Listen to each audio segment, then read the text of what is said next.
এই যে বিজেপি বাংলা এবং বাঙালিদের উপর একটা সন্ত্রাস অত্যাচার চালাচ্ছে, এটা সীমাহীন পর্যায়ে চলে যাচ্ছে। দিল্লি পুলিশ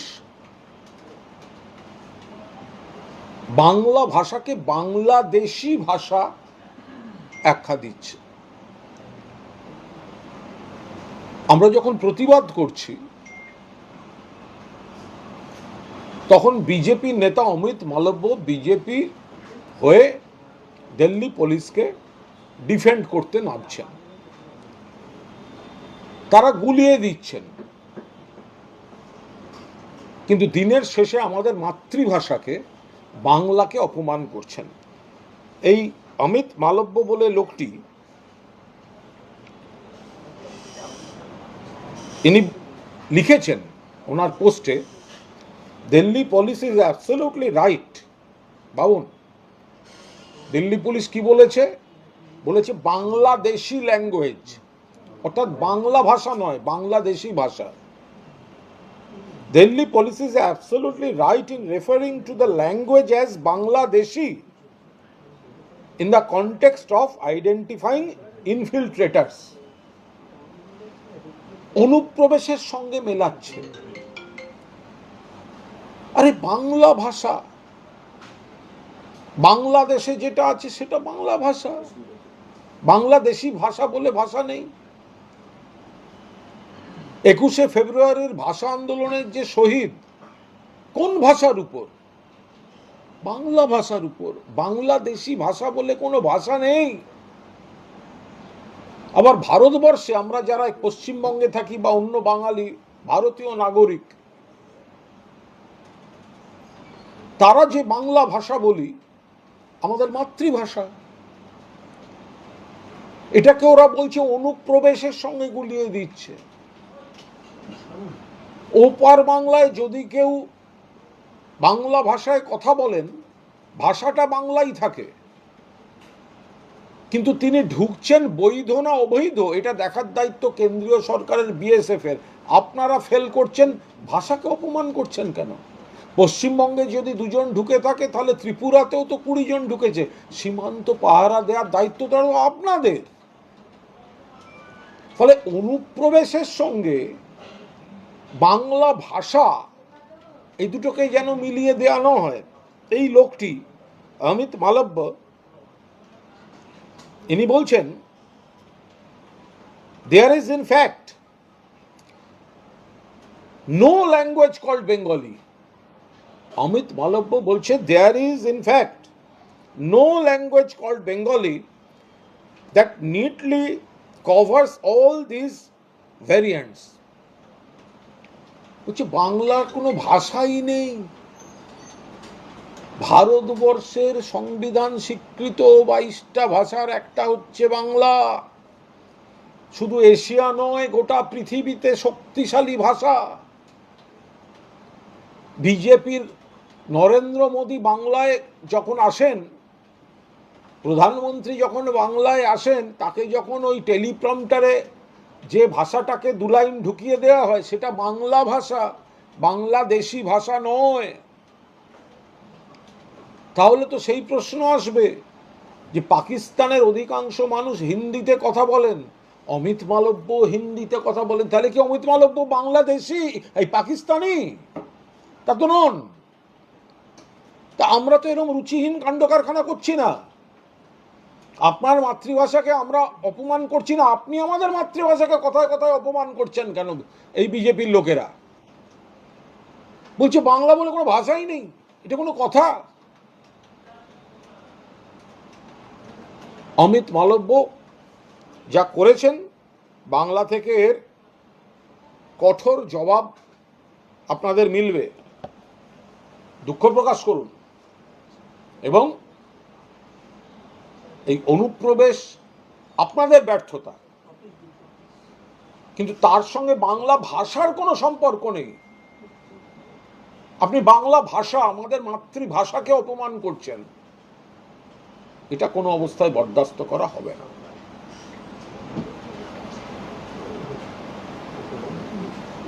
ভাষা বিতর্কে যখন প্রসেনজিৎ চট্টোপাধ্যায় তিনি বাংলা ভাষার পক্ষে হয়ে কথা বলছেন, তখনও বিজেপি তার পাল্টা আক্রমণ সারাচ্ছে। মানে যার বাংলা মাতৃভাষা বাংলা, তিনি বাংলার হয়ে কথা বলবেন, এটাই তো স্বাভাবিক। তো বিজেপির যারা বাংলাভাষী নেতা, তারা কি ভাষায় কথা বলেন? বাংলাদেশি ভাষায় না বাংলা ভাষায়? তারা যদি বাংলা মায়ের সন্তান হন, তাদের মাতৃভূমি যদি বাংলা হয়, তাদের মাতৃভাষা যদি বাংলা হয়, তাহলে দয়া করে বিজেপির এই নেতাকর্মী সমর্থকরাও প্রতিবাদ করুন। বিজেপির এই দিল্লির নেতারা বাংলা ভাষাকে অপমান করছে। আপনারা কোন ভাষায় কথা বলেন? বাংলাদেশি ভাষা? ভাবতে পারেন, রবীন্দ্রনাথ ঠাকুর বিশ্বকবি, তার বাংলায় লেখা জনগণমন, আবার তারই বাংলায় লেখা বাংলাদেশেরও জাতীয় সঙ্গীত, তাহলে কি ওটা বাংলাদেশি ভাষা? অপমান করছেন রবীন্দ্রনাথ ঠাকুরের বাংলাকে। ভাষা অপমান করছেন কেন? আমাদের মাতৃভাষা, প্রাণের ভাষা। কে রাইট দিয়েছে এই অমিত মালব্যকে বাংলা ভাষাকে আক্রমণ করার?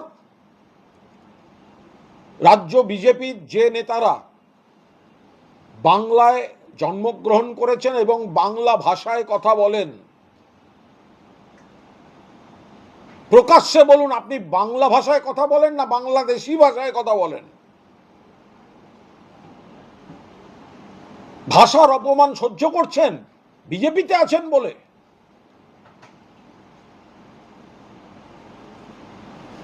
মানুষ ক্ষমা করবে না, বাংলার মানুষ ক্ষমা করবে না। দুর্গাপুজোর অনুদান নিয়ে ফের হাইকোর্টে মামলা হলো এবং এই অনুদানের বিরোধিতা করে মামলা উঠেছে।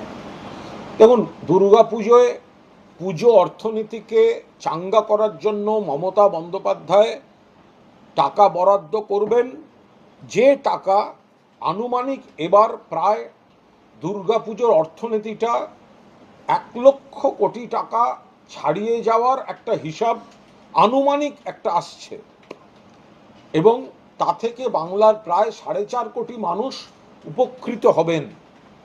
তো মমতা বন্দ্যোপাধ্যায় চাইছেন উপকারটা করতে। বিভিন্ন শিল্প, অসংগঠিত শ্রমিক, মৃৎশিল্পী থেকে ডেকোরেটর শিল্পী থেকে ফুল চাষি থেকে একটা বিরাট অর্থনৈতিক শৃঙ্খল। মমতা বন্দ্যোপাধ্যায় চাইছেন এই অর্থনীতিটায় আরও লগ্নি করতে, যাতে টাকাটা বাংলার অর্থনীতিতেই রোল করে, আবার সেটা সরকারের কাছে ফিরেও আসে। সেটায় বাধা দিতে যারা নামছেন তারা পুজোর বিরোধী, উৎসবের বিরোধী, অর্থনীতির বিরোধী।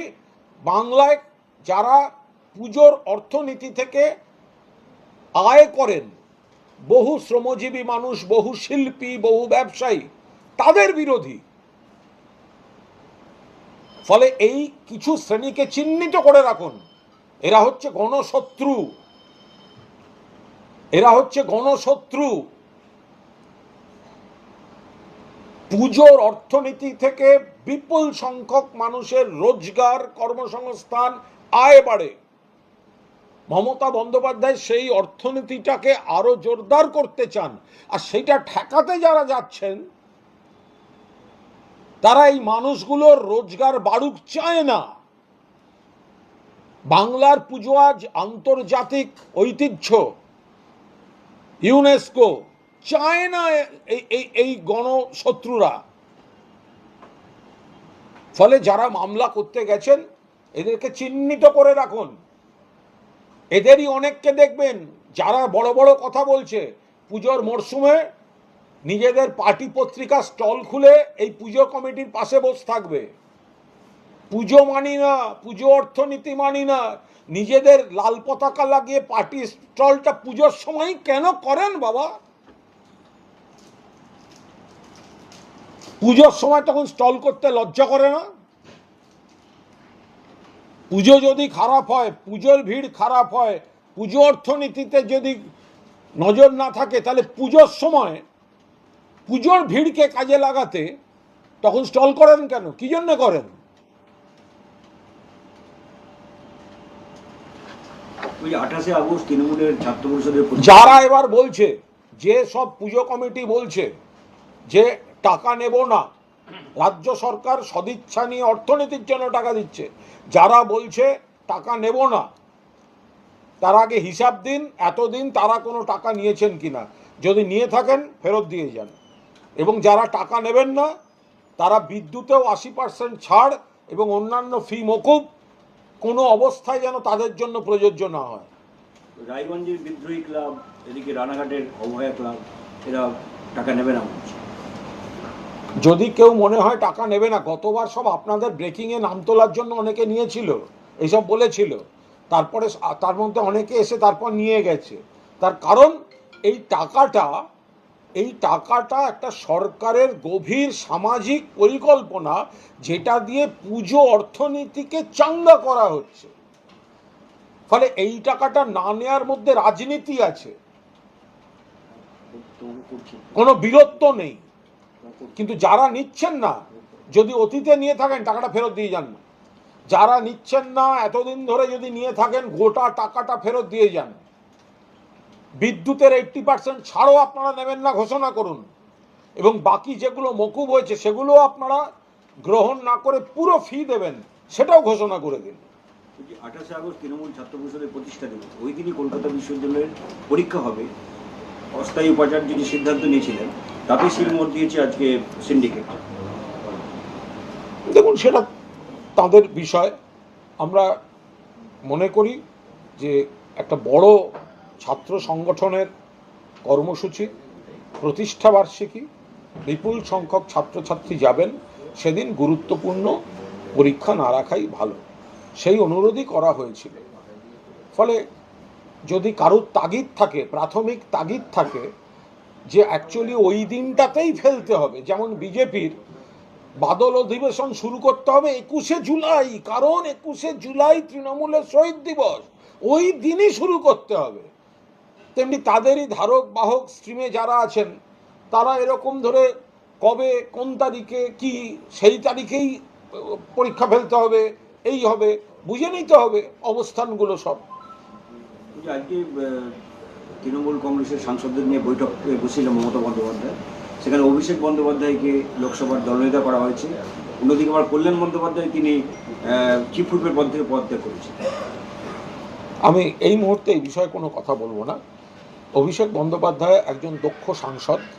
অভিষেক বন্দ্যোপাধ্যায় তিনি দক্ষ সাংসদ শুধু নয়, আমাদের সর্বভারতীয় সাধারণ সম্পাদক। মমতা বন্দ্যোপাধ্যায়ের নেতৃত্বে এবং অভিষেক বন্দ্যোপাধ্যায়ের সেনাপতিত্বে সর্বভারতীয় তৃণমূল কংগ্রেস লড়াই করছে। ফলে অভিষেক বন্দ্যোপাধ্যায় সাংসদ হিসেবে ইতিমধ্যেই তার দক্ষতা, যোগ্যতা, সাফল্যের পরিচয় রেখেছেন সংসদের ভেতরে এবং সংসদের বাইরে। সাংসদ অভিষেক বন্দ্যোপাধ্যায় 2014 সাল থেকে ডায়মন্ড হারবার কেন্দ্রে যেমন নির্বাচিত হয়ে এসেছেন, তেমনি পার্লামেন্টের মধ্যে তার সুদক্ষ বক্তৃতা, কোয়েশ্চেন আনসার, নির্দিষ্ট প্রশ্ন করে সরকারের কাছ থেকে তথ্য বার করে আনা, দুরন্ত বক্তৃতা, ইংরেজি, বাংলা, হিন্দি, যে ভাষাগুলি সংসদে বললে সকলের সুবিধা হয় সেরকম একাধিক ভাষায় তিনি দক্ষ। এবারও সংসদীয় দলে যেই পহেলগামের পর সারা পৃথিবীতে যে টিম গেল, সেখানে তিনি সফলতম সাংসদ ভারতবর্ষের প্রতিনিধি দলগুলিতে। সব থেকে দক্ষ সাংসদ তিনি অভিষেক বন্দ্যোপাধ্যায়। আবার যখন আপনি তার নিজস্ব লোকসভা কেন্দ্রে লোকসভার এলাকাকে সার্ভিস দেওয়ার প্রশ্ন পাবেন, পরিষেবা দেওয়ার প্রশ্ন পাবেন, সেখানেও কিন্তু অভিষেক বন্দ্যোপাধ্যায় সাংসদ হিসেবে দক্ষ, যোগ্য। ফলে তাকে যদি দলনেতা করার লোকসভার আমাদের সর্বোচ্চ নেত্রী মমতা বন্দ্যোপাধ্যায় সিদ্ধান্ত নিয়ে থাকেন, তো খুব স্বাভাবিকভাবেই সেই সিদ্ধান্ত সঠিক সিদ্ধান্ত, সময়োপযোগী সিদ্ধান্ত এবং যোগ্য হাতে যোগ্য নেতৃত্ব মমতা বন্দ্যোপাধ্যায় লোকসভায় তুলে দিয়েছেন।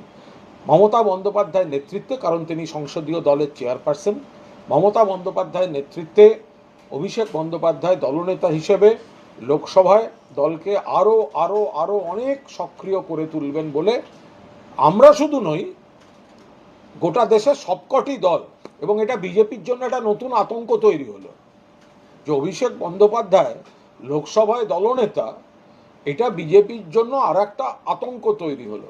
এবং সর্বভারতীয় ক্ষেত্রে তৃণমূল কংগ্রেস তারাই যে সংসদের ভেতরে বাইরে বিজেপিকে মূল চ্যালেঞ্জার, সেটা অভিষেক বন্দ্যোপাধ্যায় দলনেতা থাকলে আরো ভালো করে সারা দেশে বিজেপি বিরোধী আন্দোলন যেটা লোকসভা বা সংসদ ভবন থেকে জেনারেটেড হচ্ছে, সেটা অভিষেক থাকলে আরো কার্যকরী হবে। সেই কারণেই মমতা বন্দ্যোপাধ্যায় তার হাতে দায়িত্ব তুলে দিয়েছেন। সুদীপ বন্দ্যোপাধ্যায়ের অসুস্থতার খবর পাওয়া যাচ্ছিল, সেই কারণেই কি আমি তো বহুদিন ধরে বলেছি সুদীপ বন্দ্যোপাধ্যায় অসুস্থ। আমি তো আজকে নতুন বলছি না, যেদিনকে ওনার স্ত্রী বলেছে উনি সুস্থ, সেদিনও আমি বলেছিলাম ওনার স্ত্রী জানেন না, কুণাল ঘোষ জানে উনি অসুস্থ। আমি বলছি তো অসুস্থ, কেন খামোকা আমাকে নিয়ে বিতর্কে জড়ানো হলো? একটা মানুষ অসুস্থ হওয়া কোনো দোষের নয়, কিন্তু অসুস্থতাটা স্বীকার করে নেওয়াটাই ভালো। 26 বিধানসভা নির্বাচন থেকে লক্ষ্য রেখে বিজেপি তৎপরতা শুরু করেছে। আজকে দিল্লিতে অমিত শাহর সঙ্গে এখানকার নেতারা বৈঠক করছে। বিজেপি তারা দাবি করছে যে এই রাজ্যে তারা আসবে 26-এর ক্ষমতা। আচ্ছা, এই দাবিটা আপনারা জিজ্ঞেস করলেন না যে 21-এও তো করেছিল, তো মেলেনি তো। বিজেপি দাবি করেছিল, বিজেপির দাবি, ব্রেকিং নিউজ 26-এ আসছি। এই ব্রেকটা কোন ব্রেক জানেন? এই ব্রেকটা হচ্ছে ভেঙে চুরমার হয়ে যাওয়া ব্রেক। বিজেপি 20 সালে বললো 21 সালে আসছি, 22 সালে বললো 23 সালের পঞ্চায়েতে আসছি, 23 সালে বললো 24-এর লোকসভায় একদম সব সিট আমরা জিতবো। লোকসভায় কমে গেছে বাংলায় বিজেপি, তৃণমূল বেড়ে গেছে। তো সুতরাং বিজেপিও জানে 26-এ বিজেপি আসবে নাটা বড় কথা নয়, আসবে না সবাই জানে। আসল কথাটা হচ্ছে 26-এর পর মুখ্যমন্ত্রী মমতা বন্দ্যোপাধ্যায় থাকবেন, কিন্তু বিরোধী দলের স্বীকৃতি পাওয়ার জন্য যে কজন এমএলএ পেতে হয়, সেই এমএলএটা বিজেপি পাবে না বলে বিরোধী দলনেতা পদটা রাজ্য বিধানসভায় 26 সালে থাকবে না। আর অমিত শাহের কাছে যে গেছেন, অন্য কারণে গেছেন, সেটা লুকিয়ে সামনে বলতে পারছেন না। বাংলা এবং বাঙালি নিয়ে কেন্দ্রীয় বিজেপির যা ভাষা সন্ত্রাস, তাতে এ রাজ্যের বিজেপির নেতারা বিপন্ন বোধ করছেন। অমিত শাহকে তারা বলতে গেছেন যে দয়া করে বাংলা ইস্যু থেকে সরুন, বাংলাকে অপমান করবেন না, আমরা মুছে যাব। বিজেপি যারা দেখা করতে গেছেন তাদের মধ্যেই দুজন আমাদের কমিউনিকেট করেছেন। বিজেপি যারা দেখা করতে গেছেন তাদের ভেতরের লোকই আমাদের কমিউনিকেট করেছে। আমরা হাতে পায়ে ধরে এখন বোঝাতে যাচ্ছি এই সর্বনাশটা করবেন না, এমনি সর্বনাশ হয়ে গেছে। বাংলা ভাষাকে অপমান, বাঙালিকে অপমান, বাংলা রাজ্যকে অপমান, এটা করবেন না। এরপর মুছেই যাবে বাংলায় বিজেপি, এইটা বলতে ওনারা গেছেন। তো এটা তো বাইরে বলতে পারবেন না, সেই জন্য বাইরে বেরিয়ে এসে আবার গরুর রচনা ওনারা পড়বেন। এত ভুতুরে ভোটার নিয়ে আলোচনা, সেই ভুতুরে ভোটার আবার পাওয়া যাচ্ছে কাটোয়ায়, এবং বিজেপি তার হয়ে অভিযোগ করতে গেছে কমিশনে। দেখুন, আমি আপনাদের বলি, এই যে ভুতুরে ভোটার অমুক তমুক, আমরাই তো বলেছি যে অন্য রাজ্যের ভোটার লিস্ট থেকে এখানে ভুতুরে ভোটার ঢোকানো হচ্ছে। নির্বাচন কমিশনকে আমরা বলেছি সংশোধন করুন, মমতা ব্যানার্জি বলেছেন, তৃণমূল কংগ্রেস ডেপুটেশন দিয়েছে। তো সুতরাং এই কথাগুলো আসছে কোথার থেকে? আমরা বলেছি নিখুঁত করুন ভোটার লিস্ট, একজন বৈধ ভোটারও যেন বাদ না যায়, কোনো ভুতুড়ে ভোটার চলবে না, কোনো বাইরের রাজ্য থেকে গাদা গাদা ভোটার ঢুকিয়ে আমাদের এখানে ভোটার বাড়িয়ে দেয়া, এসব চলবে না। জেনুইন যারা ভোটার তাদের রাখতে হবে। তো আমরা বলেছি, তৃণমূল কংগ্রেস বলেছে, মমতা ব্যানার্জি বলেছে। এবারে 26-এর যে নির্বাচন, তাতে কি তৃণমূল কোন রকম চ্যালেঞ্জের মুখে পড়বে? কোনো চ্যালেঞ্জ নেই। তৃণমূল কংগ্রেস মমতা বন্দ্যোপাধ্যায়ের নেতৃত্বে মানুষের উপর আস্থা রাখে, ভরসা রাখে। মানুষও মমতা বন্দ্যোপাধ্যায়কে স্নেহ করেন, আশীর্বাদ করেন। মমতা বন্দ্যোপাধ্যায় বাংলার মা মাটি মানুষের উন্নয়ন, স্বার্থ রক্ষা, সামাজিক অধিকার, রাজনৈতিক অধিকার, অর্থনৈতিক অধিকার সুনিশ্চিত রাখবেন। সেই কারণেই মমতা বন্দ্যোপাধ্যায়কেই আবার তারা চাইছেন। ফলে আমরা আরও বেশি করে কাজ করে আরও বেশি মানুষের কাছে পৌঁছতে চাইছি। এটার মধ্যে কোনো ওই অমুক প্রতিদ্বন্দ্বী সে চ্যালেঞ্জ করছে তাকে ভয় পাচ্ছে এরম কোনো ব্যাপার নেই। আমরা প্রত্যেকটা বুথে আগের বারের ভোটকে ছাপিয়ে আরও বেশি মানুষের ভোট, আরও বেশি মানুষের মন জয় করা, বিরোধীদের যে 2-4 জন ভোট দিয়েছিলেন তাদের মধ্যে থেকে আরও বেশি ভোট আমাদের দিকে নিয়ে আসা, এতটাই নিবিড় জনসংযোগ এবং উন্নয়নের কাজ আমরা করতে চাই। বিজেপি একদিকে মেরুকরণ, অন্যদিকে তোষণ, আপনাদের দুর্নীতির অভিযোগ করছে, আপনাদের পাল্টা প্রচারের অস্ত্র কী হবে বিজেপির বিরুদ্ধে? পুরোটাই তো বিজেপির বিরুদ্ধে। মানে বিজেপি একটা বাংলা বিরোধী দল। তারা বাংলার উন্নয়নে সাহায্য করে না, বাংলায় বঞ্চনা করে, বাংলার টাকা দেয় না, বাংলার সংস্কৃতি ইতিহাসকে সম্মান করে না, এখন বাংলা ভাষাকে অপমান করছে। বাংলা ভাষাকে বলছে বাংলা ভাষা বলে কিছু হয় না, ওটা বাংলাদেশি ভাষা। বাংলাকে অপমান, বাঙালিকে অপমান এই বিজেপি করছে। বাংলার মাটিতে এই বিজেপির কোনো স্থান নেই। ডিভিসির জলছাড়া নিয়ে ইতিমধ্যেই মুখ্যমন্ত্রী পোস্ট করেছেন, বন্যা পরিস্থিতি এতটাই ভয়ঙ্কর হয়েছে যে লাভপুরের 3টি উচ্চ বিদ্যালয়। এ বিষয়ে মমতা বন্দ্যোপাধ্যায় মাননীয় মুখ্যমন্ত্রী তিনি তার বক্তব্য পরিষ্কারভাবে জানিয়েছেন এবং এই ডিভিসি বা এদের জন্য একে বর্ষাকাল, তাই নিম্নচাপ, বৃষ্টি আছে, তার সঙ্গে এই রকম জল ছাড়া, তাতে বহু এলাকা জলমগ্ন এবং মানুষের অসুবিধা হচ্ছে। মমতা বন্দ্যোপাধ্যায় যা বলার খুব স্পষ্টভাবে বলেছেন, পাশাপাশি প্রশাসন যতটা সম্ভব মানুষের পাশে থাকা সমস্তভাবে নেমেছে।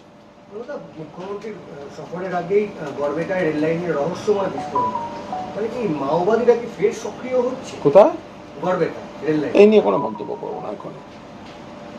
বলছি, অভিষেক বন্দ্যোপাধ্যায় লোকসভা কেন্দ্রের একজন পরিযায়ী শ্রমিক মহারাষ্ট্রে বাংলাদেশের সঙ্গে টিম পাঠিয়েছেন তো, টিম পাঠিয়ে এবং ওকে পাওয়া গেছে, হ্যাঁ উদ্ধার হয়েছে। হ্যাঁ, এটা তো খুব ভালো যে খবর পেয়েছেন যে অন্য রাজ্যে বাংলা বলার জন্য অন্য রাজ্যে যারা আমাদের রাজ্যের বাসিন্দা যারা আটকে যাচ্ছেন, যারা ভারতীয় বৈধ ভারতের নাগরিক, তাদের ছাড়িয়ে আনার জন্য মমতা বন্দ্যোপাধ্যায় মাননীয় মুখ্যমন্ত্রী, তার প্রশাসন সর্বক্ষণ সেই সমস্ত, আমরা শুধু প্রতিবাদ সর্বসমক্ষে করছি তাই নয়, আমাদের সরকার সমস্ত রকমভাবে কমিউনিকেট সেই রাজ্যের প্রশাসনের সঙ্গে চালাচ্ছে। ইতিমধ্যেই তার কিছু সুফল পাওয়া গেছে। আবার ডায়মন্ড হারবার লোকসভা কেন্দ্র থেকে একজন এইভাবে আটকে গেছিলেন, এই খবর পেয়ে ডায়মন্ড হারবারের এমপি হিসেবে অভিষেক বন্দ্যোপাধ্যায় টিম পাঠিয়েছিলেন। এখনও পর্যন্ত পাওয়া খবর তার এই টিম পাঠানোটা অত্যন্ত কার্যকর হয়েছে এবং তাকে আইডেন্টিফাই করা গেছে এবং তার পাশে দাঁড়ানো গেছে। এই জন্যই তো তৃণমূল কংগ্রেসকে মানুষ সমর্থন করে, ভালোবাসে, আশীর্বাদ করে। খড়দা রিজেন্ট পার্ক এলাকা থেকে 15টি আগ্নেয়াস্ত্র এবং 1000 রাউন্ড গুলি উদ্ধার করেছে ব্যারাকপুর পুলিশ কমিশনারেট। বারবার এই খড়দা, টিটাগড়, ব্যারাকপুর এই জায়গা থেকে বারবার কিছু দুষ্কৃতী, অন্য দল, অন্য রাজ্যের সঙ্গে জড়িত, তারা আনছে আর পুলিশ উদ্ধার করছে। তো পুলিশ ভালো কাজ করছে। তো ওখানে যদি কোনো চক্র অন্য রাজ্য থেকে কিছু সমাজবিরোধী অস্ত্র আনে, বাংলায় খারাপ কাজ করে, বাংলাকে খারাপ ধারণা করার জন্য, নেগেটিভ খবর তৈরি করার জন্য পুলিশ খবর পেয়ে সেগুলো যদি উদ্ধার করে, সে তো ভালো কথা। বাঁকুড়ায় একজন বৃদ্ধের অনাহারে মৃত্যুর অভিযোগ উঠে এসেছে। আধার কার্ড না থাকায় রেশন কার্ডও নেই, রেশন পায় না, সে হতদরিদ্র পরিবার অভিযোগ করছে। একেবারেই বলতে পারবো না, মানে একেবারে স্থানীয় ঘটনা। যে কোনো মৃত্যুই নিশ্চয়ই দুঃখের এবং দুর্ভাগ্যজনক। তো ফলে কেন কি যেগুলো জানি না তাই নিয়ে কোনো মন্তব্য করবো না। নিশ্চয়ই স্থানীয় স্তরে যারা আছেন তারা বিষয়টা খুঁটিয়ে দেখছেন।